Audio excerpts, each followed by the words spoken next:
We're on the road with Mickey, we're gonna have some fun. Regardless of the rain or sun, our trip has just begun. So buckle up, let's go, we're about to start the show. And maybe if you like us, you'll see where else we'll go. Hi everyone, I'm Sophie, he's Mike. Welcome to our little corner of the podcasting universe. Hopefully you like the sound of our voices and you want to stick around for the show. Not that it stays in one place for long. I mean, after all, we are on the road with Mickey. So hop in the car and buckle up your seat belts because we've got an awesome adventure this week. Now a brief rundown before we get moving. First up, our roundtable talk where we'll discuss the main topic for this week, followed by some Disney trivia ranging from Disney history to a random Disney character of the day. Well, that's just about it. Everybody ready? Let's get this show on the road. Hey everyone, I'm Mike and she's Sophie. Hello there. And we're on the road with Mickey. This is episode number 34 for August 24th, 2020. And today we are concluding our look at Epcot's World Showcase. This is part 2. And we are starting in American Adventure and heading around to Canada to finish our loop. But first, we've got some cheddar from the Big Cheese, don't we, Sophie? Yes, we do. And it's some very, very amazing cheddar, if you'd ask me personally. Well, why don't you take the first one? How about that? I would love to. You can now pre-order a Baby Yoda magic band for your upcoming trip. You must have an existing Walt Disney World reservation in order to select and purchase it, but it's Baby Yoda. Oh my gosh, I want one.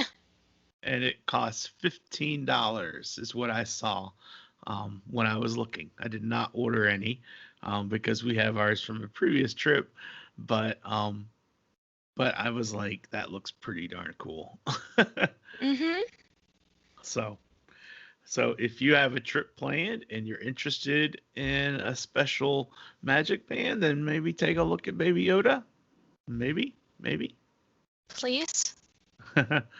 Anyway, also in the world of merch, tagging on from our look a couple weeks back, there is a new Haunted Mansion Funko, and the Funko are what, the pop things, Sophie? Is that what they are? They are very, very similar. And this Funko is of Victor Geist. It's number 793, and he is a ghost playing the organ. And it's really cool looking. And I've got a picture I grabbed off the internet that I will put in the show notes so you can see it. Yeah. And he looks really cool. I myself am not really one for pop figures, which is what I call Funkos, but this looks so amazing. He's even translucent. And he looks like he would glow in the dark, doesn't he, Soph? He does. Yeah. I hope he does. That would be a wasted opportunity if he doesn't. Right. All right. And now next, I'm going to take the next one. I'll take the Ah. next one and you take the last one. How about that? All right, that works for me. Okay. So over in Disneyland news, you can now start making reservations for the Grand Californian Hotel and Paradise Pier hotels for travel starting September 16th. Thing to note, you cannot make a reservation for the Disneyland Hotel, but that comes on October 1st. And the other thing to note is that you cannot make a reservation and include park tickets. So if you were thinking, oh, wow, September 16th, I get to go to the parks. No, these are room only reservations only. So because I went out and checked it as a travel agent, I went and looked and I can make the room reservation, but it does not allow you to add tickets to the package. So that is kind of like what happened at Disney World when some of the resorts opened before the parks opened. So, but this is big news because that gives hope that the parks themselves might open in the near future. And of course, we still have no dates on when that'll happen, but it's Mm, step one. That's the way I see it. yep. So, And finally, this one's for Jagan since I know just how much she loves her sippers. There is a new Oogie Boogie sipper cup for sale at the Emporium. I don't have a picture of it, but my guess is that it looks just like the Boogeyman from The Nightmare Before Christmas.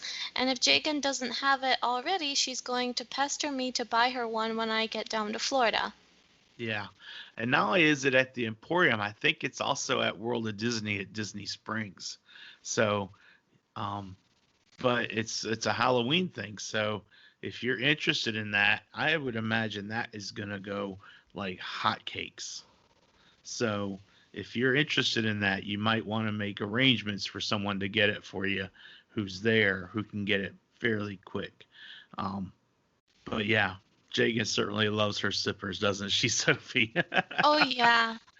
I That's don't what know we. if we accurately covered this from our trip recap, but every time she texted me, she was asking, "Did you get the sippers? Did you get the sippers?"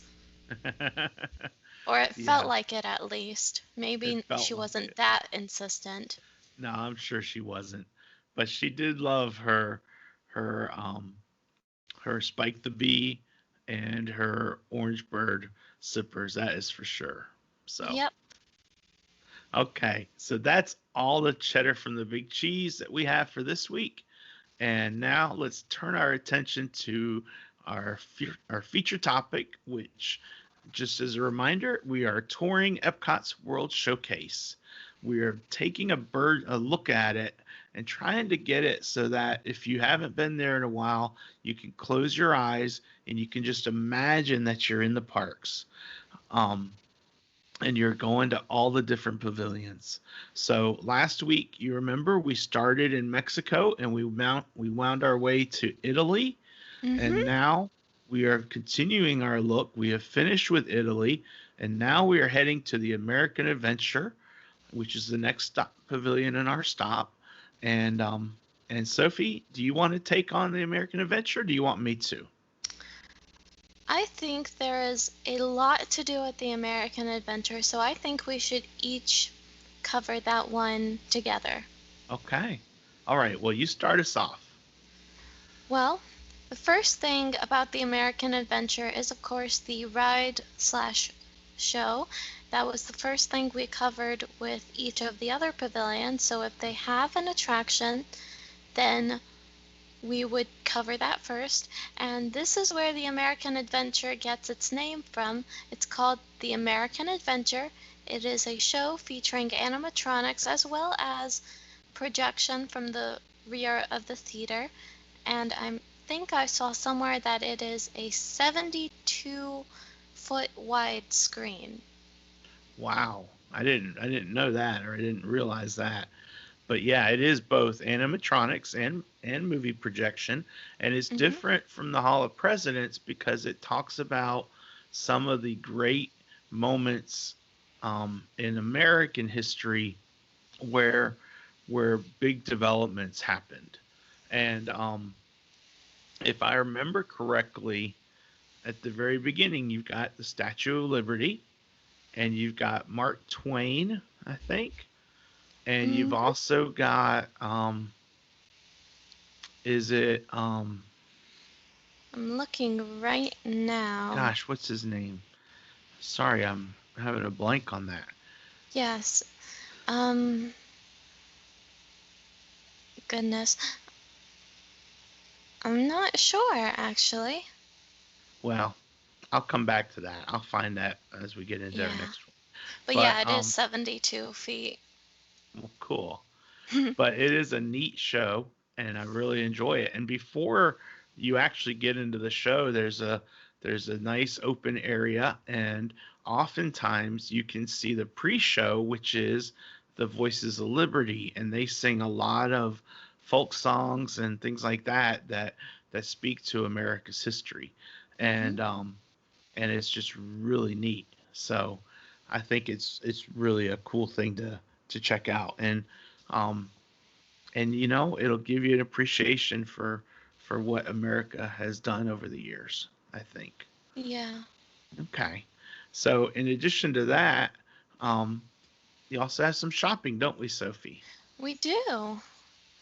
And we also have other attractions, but for now, let's focus on the shops. And we have two shops, and they are both centered around photographs and pictures. We have the American Pavilion shop photos, which I think, no, it doesn't work as a functioning post office either. Never mind. I was getting myself mixed up. And then Oh, we also have the Art of Disney, and both of those sell pictures. The Art of Disney is more focused around paintings, and the American Pavilion shop photos is focused around photography, of course. yeah. So, Hmm. and then a few other attractions. There's a KidCot Fun Stop for the American Adventure. I remember not every country pavilion has a KidCot, so it's important to um, to make note of where they are. And then in the front of the pavilion is the what's it called, Sophie? The amphitheater, right? Yes, and And they have a lot of different like shows and whatnot. mhm, Concerts, that's what I was thinking yeah. of. They have the candlelight processional, which is a Christmas thing. hmm and it basically tells the Christmas story.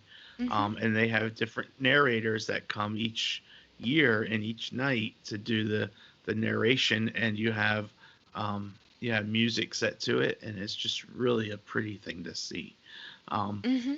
and then you have the Garden Rock series of concerts during different times of the year, and the Eat to the Beat, which are just concerts that go along with different festivals, whether it's Flower and Garden or Food and Wine.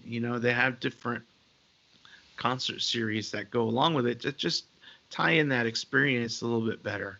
So, And we were supposed to see the Garden Rocks Festival when we went yeah. in March, but oh well. Oh, well, that trip, Yeah. that's another day. Do that one on another time, right? Yep. It's fine. Yeah. So, tell me about some of the restaurants there, Sophie. Well, we have three counter, wait, no, four counter service restaurants, and we don't have a table service, but we have the Fife and Drum, a funnel cake stand, because to me that is a restaurant, not a snack place. Block and Hans, which I've actually never heard of, and the Regal Eagle Smokehouse. Block and And Hans is a place to get pretzels and beer. So it's a oh, little hole in the wall over almost as you leave the pavilion. It's where that is. It's on its way to Japan, but it lists it as being um, in the American Adventure Pavilion, so that's why I included it. yeah. And some of these, of course, with COVID, some of these aren't open right now, but when things get back to normal and everything is opened up, then you can expect to see these things working just like they should and open for business. So, Yep. And for now, I am going to be looking at the menus of each of the restaurants. So for the Fife and Drum Tavern, it's basically a counter service with all the different things you might want. They have side dish and snack menus, they have drinks. It's basically a place to get a snack, and those snacks include hot dogs, jumbo turkey legs, a pretzel, popcorn, and even ice cream in a waffle cone, which sounds great to me. that's right, it does. Yeah, and the drinks they have, of course, they have the fountain beverages. They have a root beer float. They have ale, Bud Light. They have bottled water. They have Fanta, Minute Maid, all that good stuff. And they also have this thing called Yuengling. I'm not sure how to pronounce that, Youngling. actually. Oh, yeah, Youngling is a beer, Sophie. got it. So nothing for me. But anyway, Epcot has alcohol sales there, Hmm. and so people can enjoy that if they're into that. But Yep. the one that I'm most interested in, of course, is one we didn't actually get to enjoy it this time, but maybe the next trip, you know, Nope. The and that's Regal the Eagle. Regal Eagle, and that one Yeah. replaced the Liberty Inn, which was also a counter service at the time. So Hmm. one of the nice things when it was the Liberty Inn that I liked was that it had indoor seating. So if it was a hot day, you could go inside and you could cool off. Um, and also, if it started raining on you, you could go inside and get a snack and sit down at the tables. And once when we were there, they had the fife and drum marching band come and they actually performed right inside there. And that was really neat because Hmm. we got to experience that. So, Yep. so that was cool. So, Regal Eagle Smokehouse is definitely on my list to one day to enjoy that and to have a good time and have some barbecue because barbecue's where it's at. Hmm. So, and to close out our look at the American Adventure, the other character, the other animatronic that I could not think of is Ben Franklin. Benjamin Franklin is the Oh, other host, along with Mark Twain, in our look at the history of America. oh my So goodness. How did we miss that? I don't know how I couldn't remember that, but anyway, it is what it is. So moving on, we have filled our belly full of some barbecue. We had a funnel cake. We also had ice cream and a waffle cone because all these calories are count for zero, so we can eat Hmm. everything we want. We also watched the American Adventure and we listened to Voices of Liberty. And you know what? We were there in August, and now it's all of a sudden it transformed to Christmas. So we saw the candlelight processional too, right, Soph? Yep. Well, from a and then distance. from a dis- and now we are going back in time, and we're back to our walk of World Showcase, and it's back to being in August, and we are heading around the curve, and we are up to Japan. And Sophie, I think this is a perfect um, pavilion for you to talk about because you have a lot of affinity for the Japanese culture. Yes, thanks to Jake, and she was the one who helped me with that. And actually, when we first went to the Japan Pavilion, we had always just passed by it, but then one time with Jagan, it was her birthday, and we were going to eat at one of the table service restaurants in Japan because Japan has two table service restaurants, Hmm. and there is a lot of opinions about both, Yeah. and but I will get to that later. So Japan does not have a ride or an attraction in it, but that does not make it any less amazing to go and experience, especially if you're someone like me and you don't necessarily need to ride the rides to enjoy Disney. Japan is an Right. amazing pavilion at Epcot, and I'm going to talk uh, about their shopping first. We have two stores. We have the Mitsukoshi kiosk and the Mitsukoshi department store. Now, I do believe I remember these both off the top of my head. The Mitsukoshi kiosk is a kiosk outside, Hmm. and the biggest thing I remember about it is that it sells mochi, which is a Japanese dessert for those of you that don't know. I've never tried it, but I've heard good things about it. It's very sweet by Japanese standards. Japan isn't that fond of overly sweet things. And the Mitsukoshi department store, that would be inside. It is underneath the two the two table service restaurants and the Yep. Japan Pavilion, which are right out front. And there they sell a lot of different things, be it anime inspired things. I like anime a lot. They even have a section devoted purely to kimono, and you can actually go in and try on a kimono for yourself. They are very expensive, of course, because such traditional dresses are extremely expensive everywhere else, so of course they'll be expensive at Disney, but you can still try them on. You can take photos in them, and they are actually very amazing. I remember Jagan and I both tried some on, and I really enjoyed mine. I almost wanted to buy one, but then I saw the price tag and my heart broke. Well, sorry, Sophie, but Hmm. you're right. And one of the cool things about the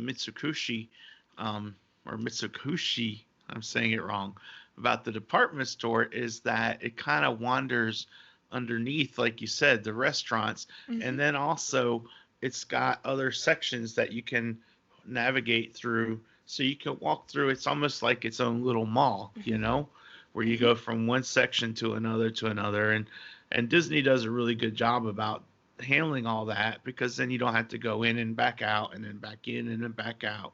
You Hmm. can kind of just start on one side and work your way through to the other side. Yeah. So, And it's Mitsukoshi. You almost had it. Yeah, I so know. Those are kind of a little bit difficult. Anyway, and then we have other attractions. We have the Bonsai Collection, which bonsai is a type of tree, yep. and we have the Bijutsukan Gallery, which is a museum of sorts, and they have different exhibits all around depending on the time that you go. The one that I saw when we went there, I'm not sure if it's still there, but it was called the Kawaii Japan's Cute Culture, and the Bijutsukan Gallery showcased it. It was called Culture of Cute, and it focuses around the Lolita style, which is a clothing style that many people wear in Japan, and Hmm. it's meant to highlight the innocence and the femininity of a girl. So most of the time it's a girl who would wear it, and it extends from beyond just a fashion to an entire lifestyle. You have pop culture things. I'm sorry, this is kind of weird for me to explain. I'm not that good with explaining exhibits, but they showcase basically what a day in the life of someone who is a Lolita or a Kawaii lifestyle Okay. would live. And it's hard to explain, I'm sorry. That's And okay. You know then, what? That's just one of the things that people will have to see for themselves, right? mhm, and there Yeah. are great pictures of it. So, and then we were talking about the restaurants. So there's Hmm. two table service restaurants. There's Teppanyaki and there's Tokyo Dining. And Hmm. they both obviously are serving Japanese food. Teppanyaki is serving hibachi style, where you're sitting around the grill and they prepare the food right in front of you. Hmm. And then Tokyo Dining, you order and then they go and prepare it and bring it to you. And um, Sophie actually has a story, I think, with regards to Tepanito when we ate there the first time with Aunt Sheila and Uncle Randy and Jagan. Yep, it was my birthday that we went to Tepanito, and I was so embarrassed because they were making a big deal about it. They were singing a song, they were making me wear a hat, and I didn't want to do it. And my dad was like, Sophie, just wear the hat. Just wear the hat. And I was like, okay, fine. I actually didn't remember that story, Sophie. I was thinking about that's where Aunt Sheila taught you how to use chopsticks. Oh. So my story was nowhere near as fun as yours, evidently. Well, I do still thank Aunt Sheila for teaching me because I don't think I was very good with chopsticks otherwise. It was hard for me. Yeah. And then at Tokyo Dining, that's where we've been going the Hmm. last couple times is Yeah. place where you can get bento boxes. Hmm. Um, so they're both really good restaurants. I always thought anyway. I've heard reports that Tepanito isn't as good as it used to be, but the times we've been there, I've always enjoyed it. So I would try it again in the future. But I like both of them. And then there's also a couple counter service restaurants. So if you don't want to take the time to make a table service restaurant, you can go to the Katsura Grill or Takumi Thai, and you can get some counter service food Hmm. there. And it all depends on. I don't know the menus, but they have various things that you can order and just walk around and eat. So Yeah. And then finally, there is one last thing that I want to cover in Japan, and that would be the Matsurisa, which is a form of drumming. It's a drumming show that they will pull out into the plaza and they will play, and you can hear it from all over the pavilion. Those drums are super loud, and they're also really amazing to listen to they from are. anywhere. And it's amazing to see and it's amazing to hear, and I love it. And it's really cool. Hmm. And unfortunately, right now it's not. It's temporarily closed because of the Yeah. COVID situation, but it is neat. Hmm. And it's something that part of the draw for some of these pavilions that don't have big ticket rides like Norway and Mexico.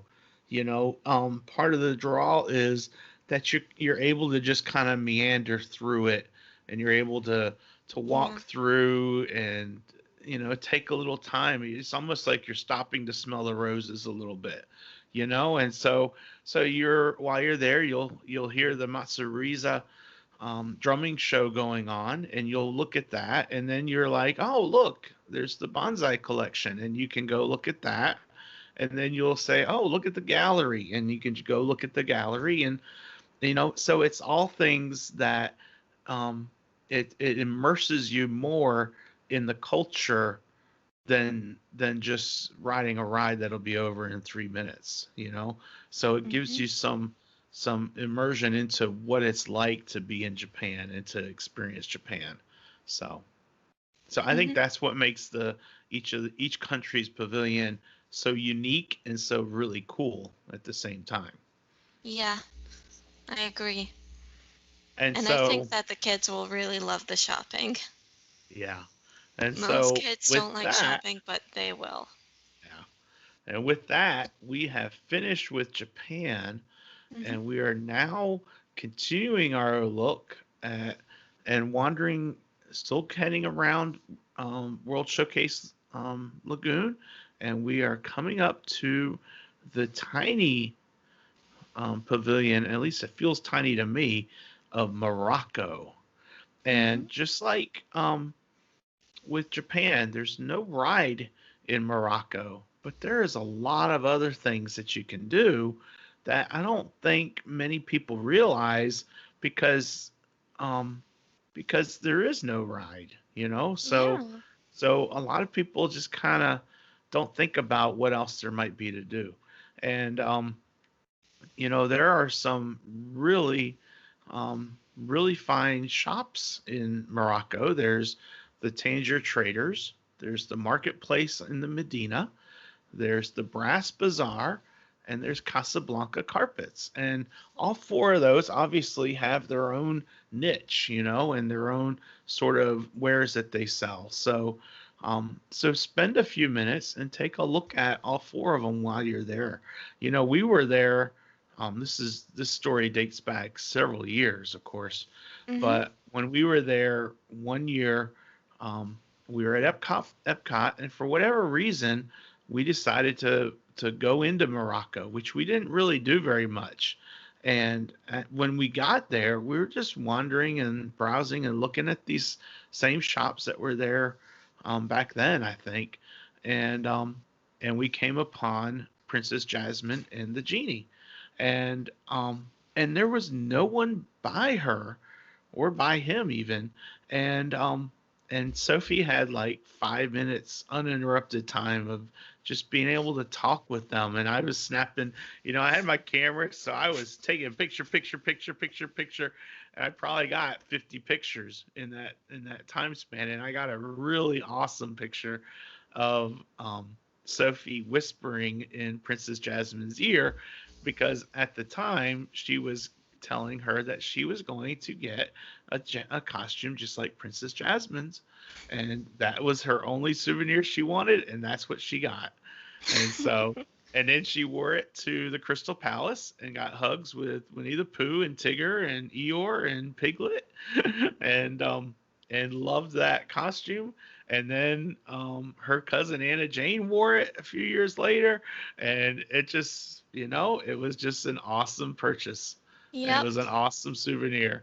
But it all started in Morocco when we came to Princess Jasmine and the genie. And the other thing that was funny about that was Hmm? the genie was doing his best to try and get Sophie's attention, and she was just like, "Whatever, I'll see you later. I'm not paying any attention to you. I want to focus on my girl Jasmine." And so he was doing his best, and he was Oh. getting no love. So it That's what was fun. happens when you And try to get the attention of a 6-year-old girl. exactly.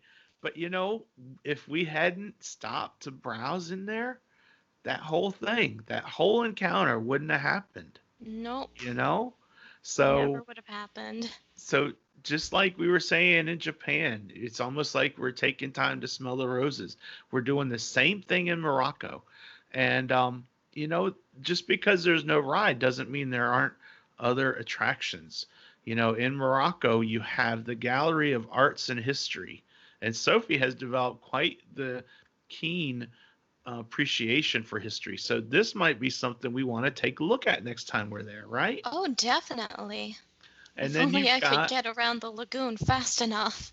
Yeah, and then you've got the Urban Spice Garden, Mm-hmm. and if for the kids, we've got a Kid Caught Fun Stop in Morocco, so they can color sheets and they can get passport stamps and so forth like that. So there's things to do besides that, and then even when it comes to dining, there is actually two table service restaurants, and I got to tell you, we haven't eaten at either one of them because Moroccan food isn't something that we think of as being one of No, our favorites. But no. but Because when there's we think Morocco, I think spicy, and I am not a spice girl. yeah. So there's the restaurant Marrakesh and there's the Spice Road Table. And I haven't eaten at either one of those. So if you listener have eaten at those, tell me what you thought of them. Leave us a comment. Send us an email. Our email address is info@ontheroadwithmickey.com, or you can call our voicemail line is 919-799-8360 and leave us a voicemail. Or you can just comment in our On the Road with Mickey group or on our page, or leave us a comment on the podcast, however you want to. So tell us what you thought of those restaurants. And then there is one restaurant that I am kind of interested in trying, and it's a counter service restaurant, and it's the Tangerine Cafe. And I think it has some food that actually all of us might enjoy. So Hmm. I'll have to check out that menu and maybe see about having a stop there one day for a snack or something, because I think it might be worth exploring. Yep. Well, So next we have France. yeah, so France has got a lot going on with it. It's even got some going on that hasn't even opened yet. Oh, But yeah. there's a lot to do in France. So let's hit it from the top. What rides do we have, Sophie? Well, I'm not sure if Not any of really a these ride. are Yeah, rides. they're more like movies. Yeah. Yeah. We, the first thing we have would be the Impressions de France. I'm not sure Hmm. if I pronounced that right. I hope I did. Yep. And that is a movie, and Hmm. it is in a movie theater. It's not a circle movie like China is. So it's not a theater in a round like that. It's a place where you actually sit down and watch an old-fashioned style movie. Um, and then in addition to Impressions de France, they have the Beauty and the Beast sing along, which is in the same theater. So sometimes it'll be Impressions de France, and sometimes it'll be the Beauty and the Beast sing along. And Hmm. so they switch out the movies. Um, And for those that don't know, although it might be a little bit hard to not know, Beauty and the Beast does take place in France, so that is why it is in France. right.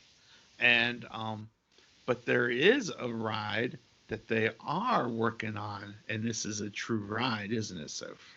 Yes, I think this is based off of a ride that is actually over in Disneyland Paris, so it would make perfect sense that it was set in the France Pavilion, and it is based around the classic movie Ratatouille, which also takes Yep. place in France. Yep. And it is a ride. And the way I understand it, obviously we haven't ridden it because it's under construction, so it's not open yet. But the way I understand it is that you are shrunk down to the size of Ratatouille, and Remy. you of Remy. Thank you, Sophie. And Hmm. you are navigating through the restaurant, and you are underneath the tables and all that, in the kitchen, and you're working on different things, and so everything is like huge monster size. And I think it's going to use the same track style as Mickey and Minnie and the Runaway Railway, which is to say that it's not a track, it's a free moving cart that uses some sort of technology to to work on a track system. Hmm. So I think that's what they're doing there. But but yeah, that's something that I'm really excited about, and I don't know when it's going to open. The last rumors I'd heard was that it would open in 2020, but who knows right now if that's still the But case. So it'd be really cool if it could be open when we're there next. hmm So so I would there are certainly some hope at rides and least. some movies to do in France, but there's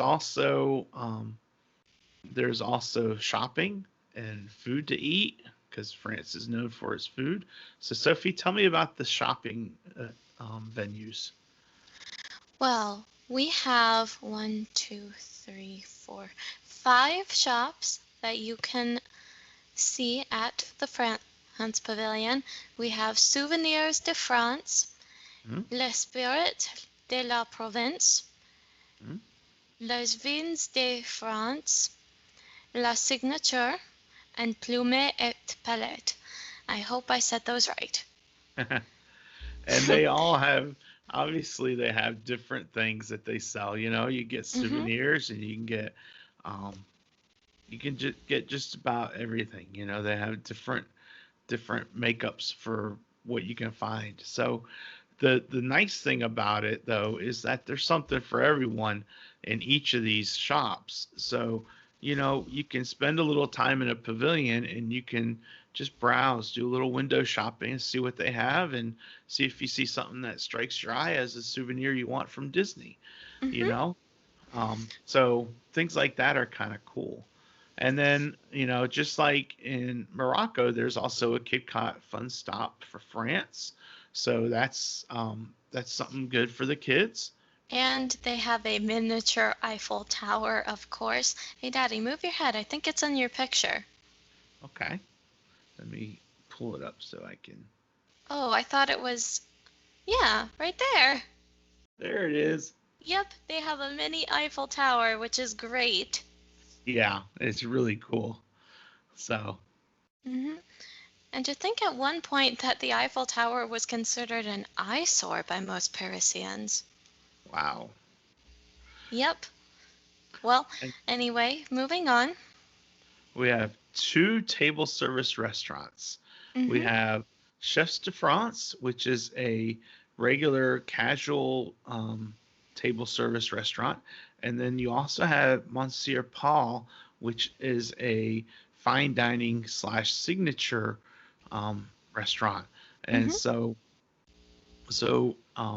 when the dining plan is back, Chefs de France would be one table service credit, and Monsieur Paul would be two because it's signature.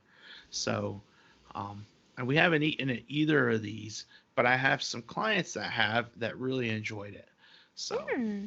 and then we also have several, like three or four different counter service restaurants. We have a place that sells crepes, and it's crepes de chefs de France, so it's right out front in front of the restaurant for the table service restaurant. You have the artisan de glace, and you have, what is that, Sophie? Les Les Halles, Halles Les Halles Boulangerie Boulangerie Pâtisserie. Patisserie. Yeah. So, I um, tried. yeah. Forgive So me there's if we botched that.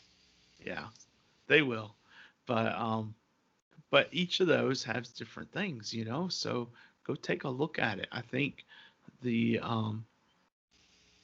I think if I remember looking at it, the artisan one sells pastries, maybe. hmm And Oh, um, it seems that way because it has glaze, or at yeah, least a word that sounds like glaze in the yeah, title. And then crepes de chefs de France is, of course, crepes. yeah. And then, right now, character interaction isn't happening like it normally does. But one of the things that that we have seen at the France Pavilion, we have seen, what is her name? Marie from the Aristocats, Yes, Marie. And and that that is is actually Stephanie's favorite character your ever. cousin Stephanie's favorite character is Marie, Was and she so there with us that year? I think she was. I I think think she she was was too. I because think it she. was the Food and Wine that year, Yep, and and we so stopped at this little stand that sold creme brulee and ice cream. uh-huh. And the creme brulee was actually pretty good because it had a caramel glaze on the top, and so it was hmm crunchy on the top, and then the creme brulee underneath, and it actually wasn't bad. I'm not a big fan of creme brulee, but that one was pretty good. So Hmm. anyway, so there's a lot to see and do in France. There's some movies. There's some upcoming movie ride that you can ride. There's shopping and there's food, and I think that pretty much sums up um, a great summary of what to do in Paris. If you go to the real city of Paris. I So agree. so I think Paris. that they've kind of hit the nail on the head there with what to do in the France Pavilion. hmm Isn't there a French shop that sells jewelry?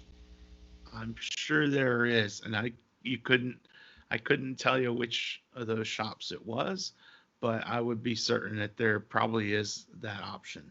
hmm So, and that takes us, when we leave France, we actually have to cross the bridge.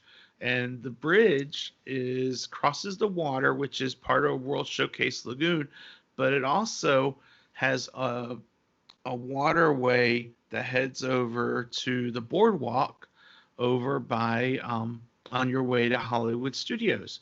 And hmm so that water is where you can take the friendship boats from or the water taxis from Epcot. You leave the international gateway exit, and you could take the boats over to Hollywood Studios to go to the Hollywood Studios if you want, or you could take it and walk over to the beach club, the yacht club, or the boardwalk inn. You can do some shopping at the boardwalk. There's all sorts of options right around that area. But there's a bridge you have to cross. And when you cross that bridge, it's almost, I guess, their thinking is that you're Hmm. crossing the English Channel and you end up in the Canal. United Kingdom. Canal, English darling. Channel. Well, no, in the real English Channel is what Oh, separates France from the UK. oh, I always pronounced it canal. I'm sorry. Yeah, it's the English Channel, and so they're using that bridge as kind of a synonymous way of saying, okay, we've left France and now we're in the UK, Hmm. because the UK is the next country on our list, and Yes. and just like some of the other pavilions, there isn't anything as far as a ride or a movie or an attraction like that to see, but there is some things to experience in the UK. So, Sophie, why don't you tell us a little bit about it? I would love to. And starting off, we do not have any attractions in the UK, but what it lacks in attractions, lacks I say loosely, it makes up for in the atmosphere. The United Kingdom is one of the prettiest pavilions I have ever seen, and it has a lot of different shops as well as some restaurants that you can go and eat at. And at one point, there were these cast members that would go about the pavilion and interact with the guests that were there as part of their little skits. And it was very fun to watch Yep. as well as to be a part of. So the but they are not there anymore, and they probably wouldn't be there anyway right now due to all the stuff that's going on. But that's okay because we still have the shops that we can go look at. We have the toy soldier, the crown Hmm. and crest, fancy goods for lords and ladies, the queen's table, and the sportsman's shop. And I can tell you pretty much what each of these shops is about. So the toy soldier is one for kids, and they sell toys, toy swords, and toy soldiers. Of course, they are a toy shop. The crown and crest is actually about glasses as well as family crests, because apparently if you almost anyone who has a drop of European blood in them actually has a European family crest, I believe, um, Yep. because there were a lot of noble families, and you can actually find yours somewhere, and there is a chance that you might be able to find it in the crown and crest. Fancy goods for lords and ladies, that I believe is just your typical clothing shop, Hmm. but with a very Victorian twist on it. Like the theming of the shop is Victorian in nature. The Queen's Table is a china shop, so it sells dishes and other glassworks. And the Sportsman's shop is a sports shop, of Yep. course. And And then in the back of all the as you walk into the pavilion, you have all the shops. There's actually a section in the back. It's kind of like a garden. They have a maze and there's a garden, and it's the Tinkerbell Fairy Garden. And I don't know if that was the official location where you could meet Tinkerbell or not. I know when Mommy and I met her, it was actually outside of the pavilion a little bit. It was more closer to when we walked in from the International Gateway. Um, but mhm. I would think that the Tinkerbell Fairy Garden might be also a good location where they would have her, if you wanted to have a meet and greet. So, Yes. and And I do then, believe we actually saw Tinkerbell outside of Hollywood Studios. You did, at least. well, that's the time I'm telling you about was right inside of Epcot, actually. Oh, It was right there by where you take the International Gateway entrance into the World Showcase. She was right there. ah, So that's where we had that picture of Mommy and I with Tinkerbell. got But it. and then for dining, you've also got You've got a table service restaurant, which is the Rose and Crown, and that Mm-hmm. was on our list to do, but we did not get that taken care of. So that's on our list for the next time as well. And then we also have, if you don't want to sit down for the table service restaurant, you can go to their counter service restaurant, which is the Yorkshire County Fish Shop. And part of the draw there is to be able to get traditional fish and chips, like you would Mm-hmm. be able to get in London. So so to me that is a big draw because that would be fun. That would be good. I would really enjoy that. So Yeah. And then, of and course, they have a counter service restaurant, which is the Yorkshire County Fish Shop. And that's basically a place that serves fish and chips. right, yeah, And I and that love fish and chips. and So, that's what I was just saying, Sophie. hmm Now, well, great minds think alike. exactly. The one thing that I didn't include in here um, was there's actually a set of phone booths in the United Kingdom. And those Really? phone booths are styled just like you would see in London. So they have very unique, like red booths to them, and they're actually working phone booths, and you could go in there and you could call someone from the United Kingdom, in Epcot, or if you knew the phone numbers, because they're actually public phone numbers. So if you were interested, you could call the number and see who answers, Hmm. and I don't remember the numbers off the top of my head, but that was something that I always thought was kind of cool that you could just call a number and you'd be in Epcot, you'd be in the United Kingdom in Epcot. So Yeah, so that would be anyway, amazing. I that would ought be to kind of try fun that. to look at again. It's not something you see every day, so it'd be kind of fun to see what that's there, or make sure that it's still there, because I didn't really specifically look for it, but I would hope it would still be there. Yeah. So, but that wraps up our look at the United Kingdom, and we're getting to our home stretch. Hmm. So our This last, is the final pavilion of mm, World Showcase that we have to talk about. yeah, And this is actually Jagan's favorite pavilion, and it yeah, is the Canada Pavilion. And yeah, we actually went to Canada on our last trip, and we saw Canada Far and Wide, which is the attraction that is there. And it huh? has been a while since we saw that last, and it was a very good movie. You don't Yeah, you don't appreciate those circle vision movies until you see them. right. Because there's so many different angles to see them through. And Mhm. so that Circle Vision 360 movie is really kind of cool to be able to see. Mhm. And it's nice. It gives you a break.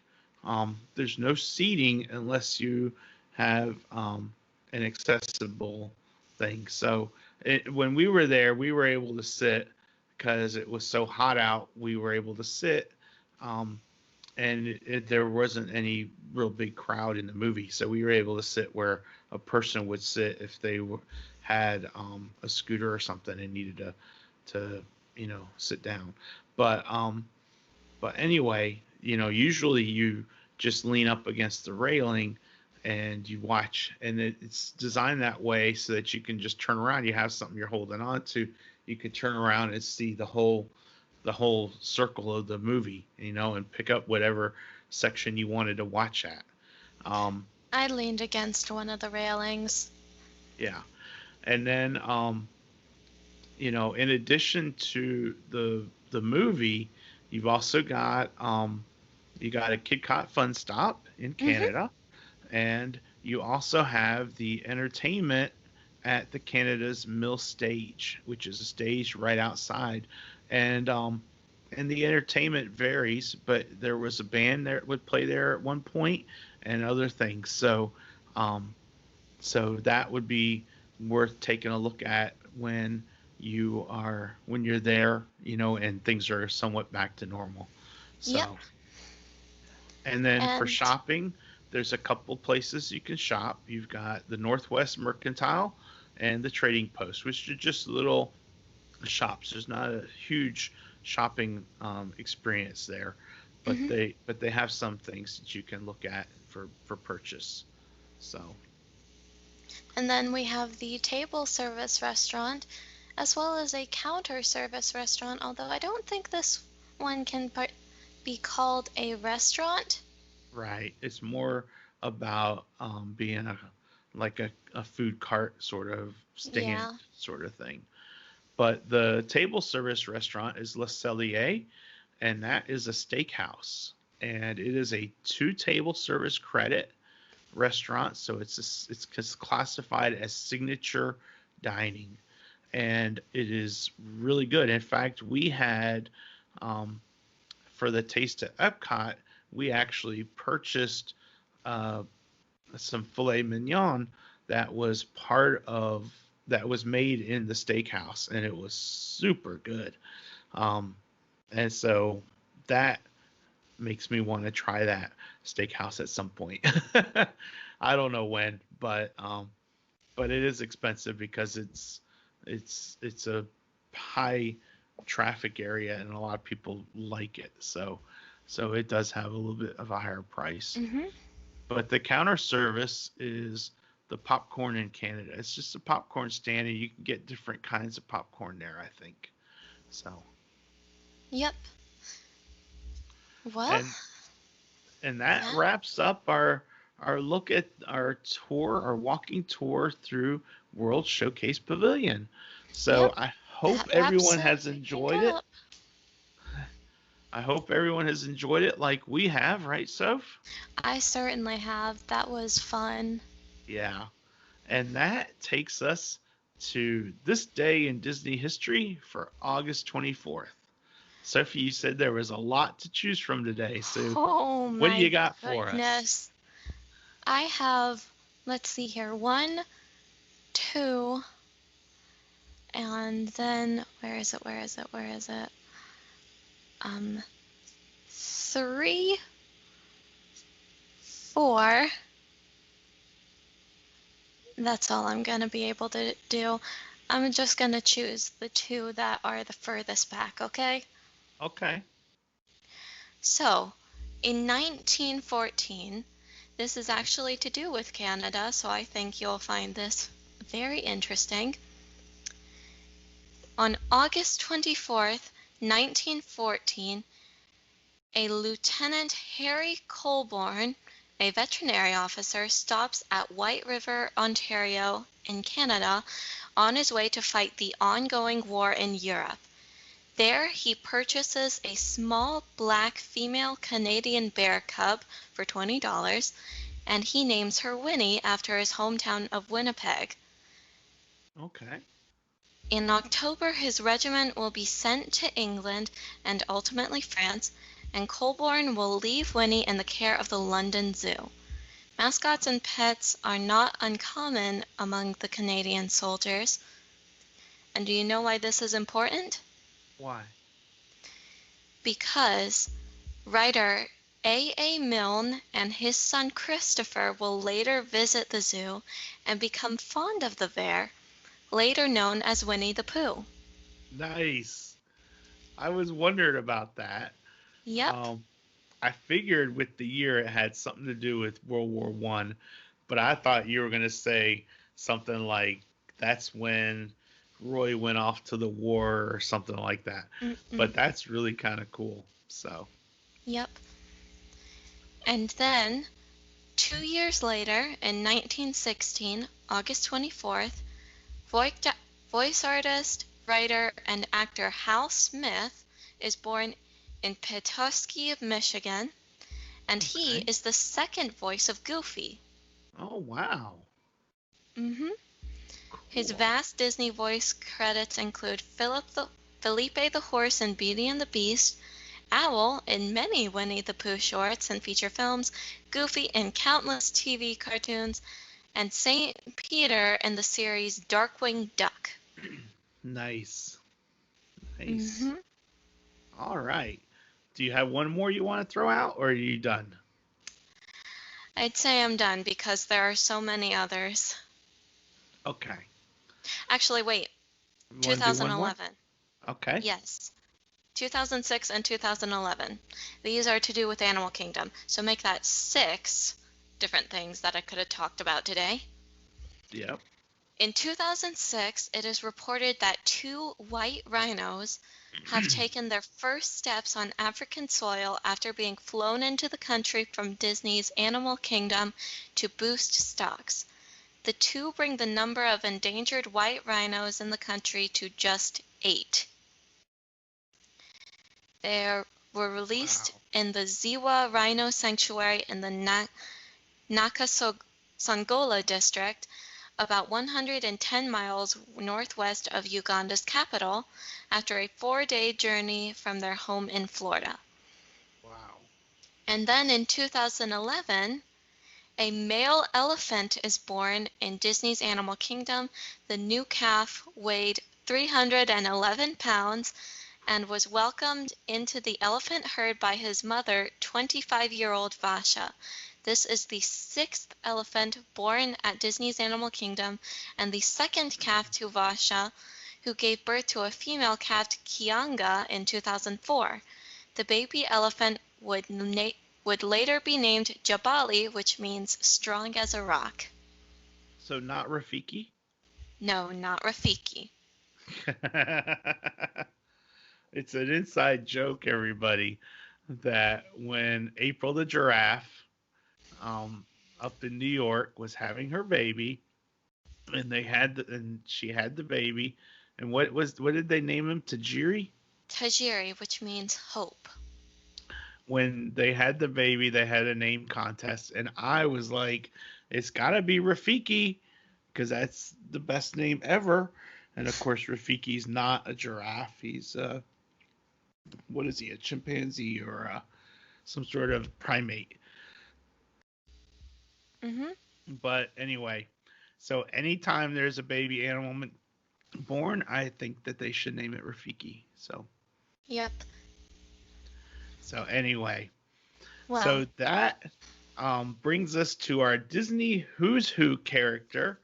And today I have got someone that is synonymous with Morocco, Sophie. hmm. And I picked him because I knew we were going to talk about Morocco. Him, you say?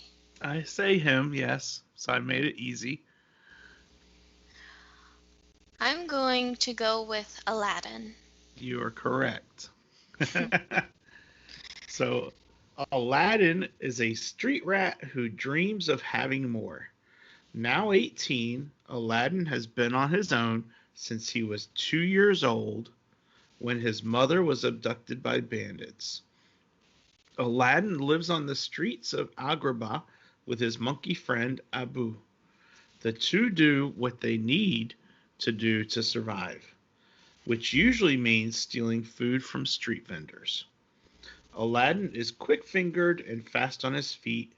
He has to be to stay ahead of the palace guards.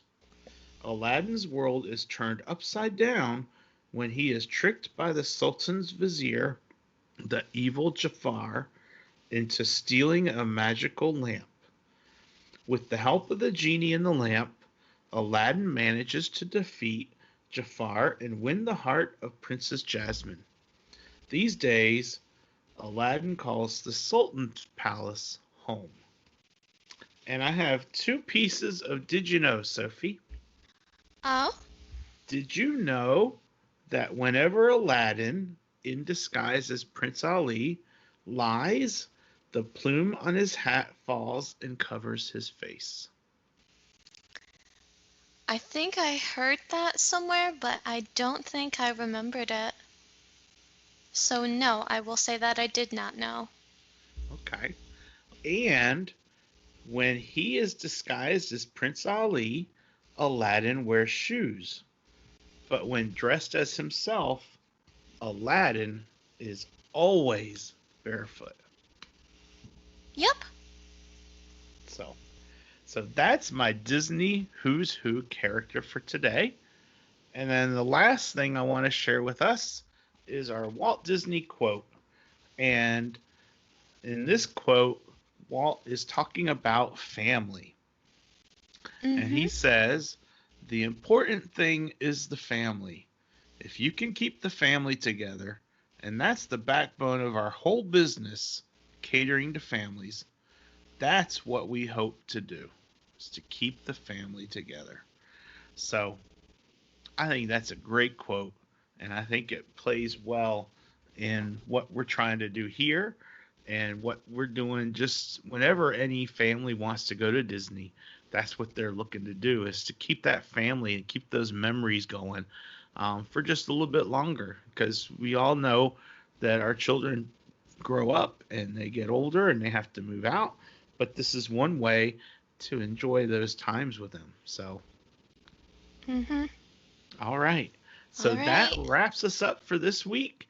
I just want to say, Sophie, thank you as always for co-hosting with me. I think we're having a lot of fun with this, and I think our listeners are having fun with it as well. Of course. Thank you. And I'm going to say that On the Road with Mickey is sponsored by Pixie Vacations by Mike Ellis and Tech Solutions NC. If you have any computing or travel needs, reach out to them. Tech Solutions is found at techsolutionsnc.com or on Facebook, and you can reach Mike for travel needs at mike@pixievacations.com or on Facebook at Pixie Vacations by Mike Ellis. Next week, we got to talk about what we're going to talk about, Sophie. But Oh, but Mommy was thinking maybe something to do with hidden Mickeys. that is genius. Why didn't we think it's think of that?